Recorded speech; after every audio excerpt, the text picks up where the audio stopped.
I pulled the 911 logs and found something terrifying. 6 pleas for help, time stamped to the minute, yet none of those calls were ever placed. On paper, it looked routine. An open records request in a mid-sized northwestern city to map response times around a neglected industrial corridor called the Flats, where the river strangled itself into a black bend behind shuttered canneries and a half-lit rail spur. The journalist Maya Trujillo had done dozens of these audits using 911 CAD entries to make heat maps. Overdoses, fights, welfare checks, the invisible architecture of distress that budgets prefer not to see. The city sent her a CSV of 1 year's emergency calls, a wall of timestamps and terse codes, SUSPPERS, MEDAID, UNKNOWNTROUBLE. The file was mundane until it wasn't. Maya noticed the first anomaly on line 48,122, an open-line distress flag at 21344, latitude pinning to a trailer lot behind a machine shop, caller name redacted, duration 58 seconds, caller disconnected. That alone wasn't strange, but when she asked for the audio, record staff said there was no recording and, oddly, no audio ID. The CAD had a field to link recordings. Here it was blank. She assumed a clerical error, moved on, and then found 5 more. Different dates, clustered addresses within a half mile, the same blank audio IDs, the same chill-inducing notes, whispering, sounds like please, possible assault. In the Flats, dawn peeled gray across corrugated roofs. Maya parked by a chain-link gate hung with 3 rusted locks and the ghost of an old sign, Riverside Fabrication. A reefer truck idled 2 blocks away, breath blooming in cold air. She was meeting Ray, a dispatcher who had agreed to coffee off book on the far side of town. Ray's text had been careful. Can't talk about active cases, but no audio ID sometimes means something got handled. Then, be smart. They met in a diner where the floor tile remembered every winter. Ray's hair was pulled tight, eyes scanning out of habit. She opened with a disclaimer about policy, then spoke anyway. The system doesn't lose calls, she said. Not like that. Even if the recorder glitches, the CAD spawns an ID. If it's blank, it's because the call never hit the voice servers, even if the dispatcher saw it. Maya frowned. You're saying you can see a call that isn't recorded? Ray nodded. If wireless carriers push a phase 2 location burst, like a call start, but the audio dies before the trunk assigns a channel, the CAD can log a ghost. Start time, tower sector, sometimes a name if it's registered to a VoIP profile, but no packet stream. It's rare. She pushed her coffee away. 6 of them? Same square mile? That's not rare. That's a pattern. Maya's recorder clicked softly. This is like 911 call analysis, right? Ray grimaced. No, that's junk science cops use to read guilt in how someone cries on the phone. I'm talking about the plumbing, not psychology. Metadata. Maya had read the exposés on 9/11 call analysis, the training courses that taught detectives to treat politeness or word choice as indicators, a method criticized as unscientific and linked to wrongful prosecutions. She had no interest in resurrecting that. But plumbing she could audit. The inciting incident arrived as a footnote, a missing persons post from 2020 in a dispatcher forum that mentioned a lost call, name and location given, phone died, officers canvassed, no arrest, body recovered a year later. The thread devolved into condolences and debate about protocols for unresolved calls, how records are logged, whether cross-jurisdiction queries can surface a stranded distress signal months later. It was grief mixed with process, and it mirrored the Flats perfectly. Pain captured by a system not designed to look backward. Maya built a spreadsheet, 6 calls with nothing to hear. She overlaid them on the Flats and got a polygon of dread. A trailer lot, a warehouse with blacked-out windows, a shuttered club with a mural of neon wings, a gravel pullout by the river. She circled a date cluster, February 18th to March 3rd, and a single phrase in one CAD note, female whisper, he's watching before drop. She requested more records. The city lawyer replied, "No additional responsive audio exists." Maya pivoted from simple records to carriers. She filed state-level requests seeking anonymized Phase 2 location pings and PSAP error logs for the dates in question. Some agencies fought her, others coughed up partials, redactions like frost. The returns showed a peculiar string. On each anomaly date, the PSAP received an inbound initiation from a number registered to app-based calling, VoIP writing on a prepaid data plan, followed by an immediate teardown before voice session establishment. Yet in the CAD notes, dispatchers documented snippets of speech. How does a system write down a whisper it couldn't possibly record? Ray had warned her, sometimes dispatchers type as audio buffers spool. If the line collapses, their typed notes survive while the audio never cements into an ID. But here there was more. A name surfaced once, K. Benning, tagged to a device profile, then erased in a later revision log. Maya recognized the surname from a separate investigative series she'd read. A contested homicide revived by a 911 call analysis consultant advising prosecutors. Exactly the kind of pseudoscience that had led to charges against caregivers and partners based on tone of voice indicators. Maya wasn't connecting it by coincidence. The same people who believed they could read guilt in sobs had been emailing Ray's PSAP about call hygiene. She pulled thousands of pages, training slides, emails, invoices, documenting how call analysis seminars were sold to law enforcement nationwide, funded by forfeiture accounts and federal referrals, despite clear warnings from within the FBI's own behavioral units not to use it in real cases. The documents were a parallel story. While ghost calls drifted through the wires, some detectives learned to treat legitimate panic as performance flaws, pushing already traumatized callers into plea deals. In one case cited by a detective in Washington, a mother greeted a dispatcher with "hi" before begging for help, and that politeness was flagged as a red flag.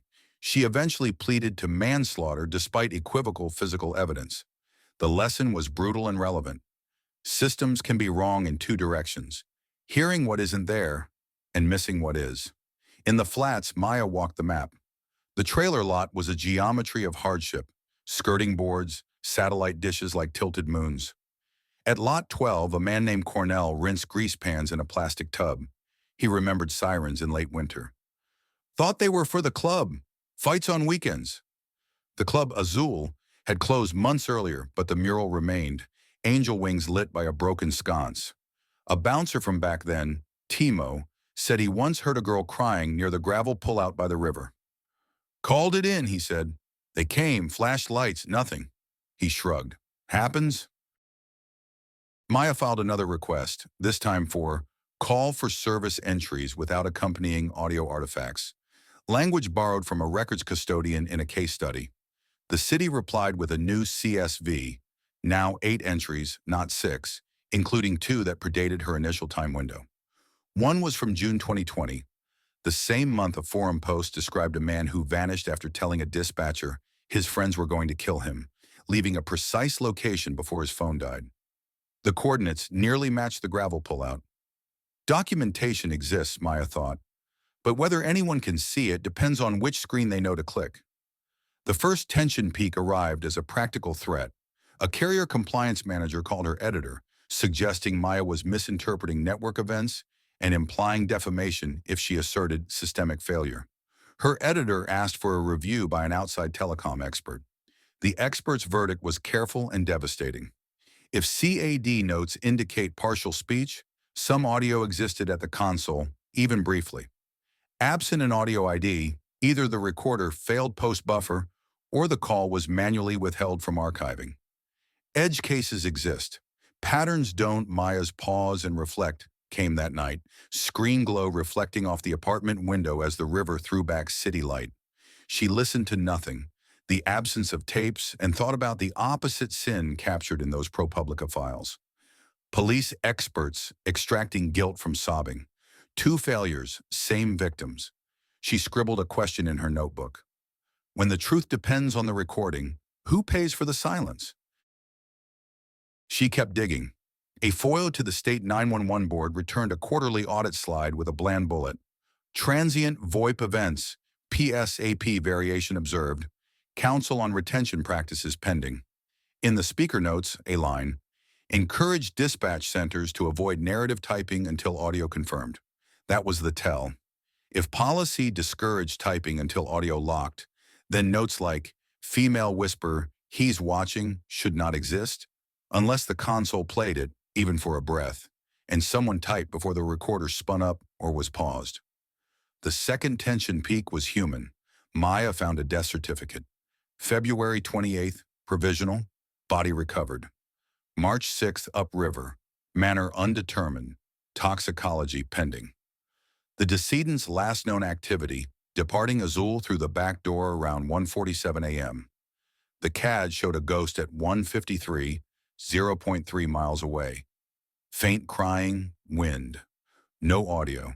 She tracked the mother through court filings, small claims, a change of address. They met on a bench under bare trees. The mother had a folder, the kind grief turns into a weapon. Flyers, text logs, a screenshot of a missed call from a number she didn't recognize. Timestamped 1:54 a.m. Unknown caller. I told the detective, she said. He said they had nothing. Maya put the folder down and said the thing that would make the story possible and unbearable. There was something. The twist arrived from a place that rarely offered gifts. Revision logs. A junior analyst at the city, sleepless conscience in a fluorescent cube, explained that CAD entries maintained a change history with user IDs and reasons.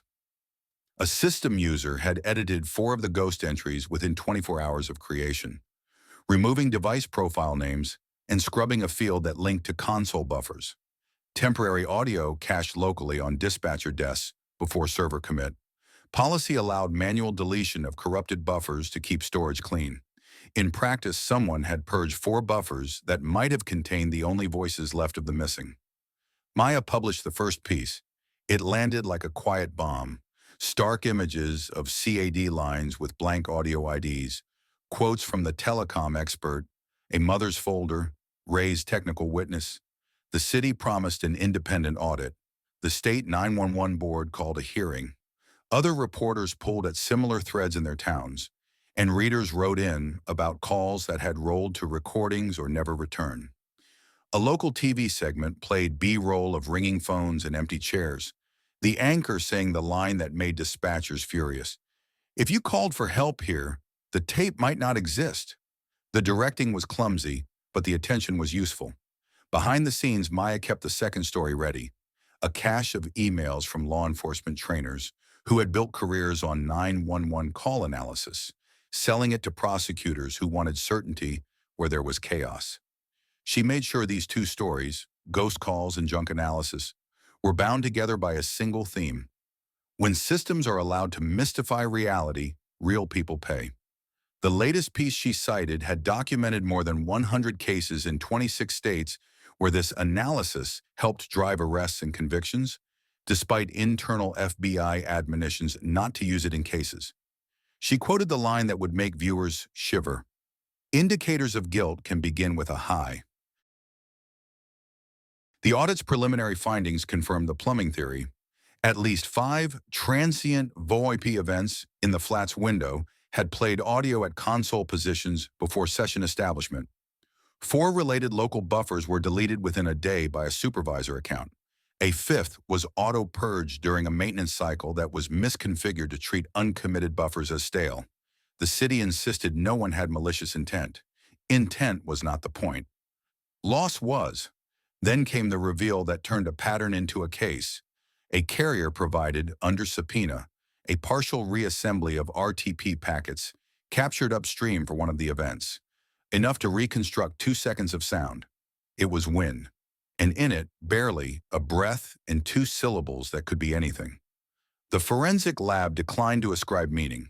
Maya didn't either. She didn't need to. The existence of those packets proved the core claim. Some victims spoke into the void, and the void was built by hands. In the immediate aftermath, the city announced a policy shift. No manual deletion of local console buffers without dual sign-off. A statewide directive to commit any transient audio to a quarantine archive.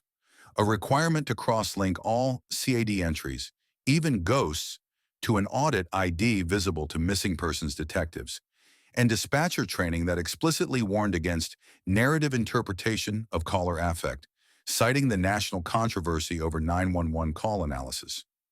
Ray texted 2 words, "About time." Maya returned to the river.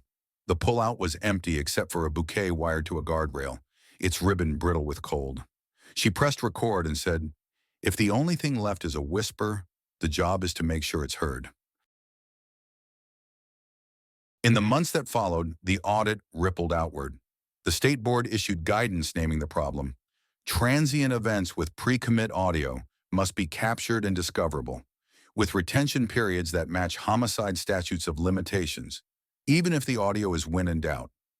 A small but potent reform.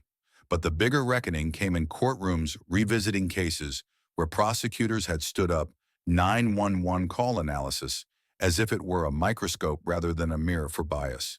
Civil liberties groups petitioned to ban its use and review convictions influenced by it, arguing that codifying hunches as science had bent the scales. Some states listened, others shrugged. Change, like a call in bad weather, didn't always connect. Maya's series became a pinned resource for families searching for breadcrumbs, requesting CAD entries that show call starts without audio IDs, asking PSAPS to check console buffer archives, demanding cross-jurisdiction searches when a missing person intersects with a 911 ghost. The mother from the bench won a small victory, an amended report acknowledging that on the night her daughter disappeared, the system registered a call start near the river. It didn't bring her back. It turned a rumor into a line in a file. Sometimes that's the first line people read. The moral question lingered. Systems interpret us. Who interprets the interpreters? There is a thin line between humility and hubris in emergency work, between acknowledging the mess of real life and demanding a performance from those living it. The lesson of the missing calls is not that technology fails. Of course it does. But that when it does, there must be a ritual of repair that honors the human detail lost in the gap. Listeners deserve better than silence. So do the ones who never got to finish their sentence. Don't forget to subscribe to Real Mystery Reports for more strange, dark, and profoundly human stories. New true mysteries every day.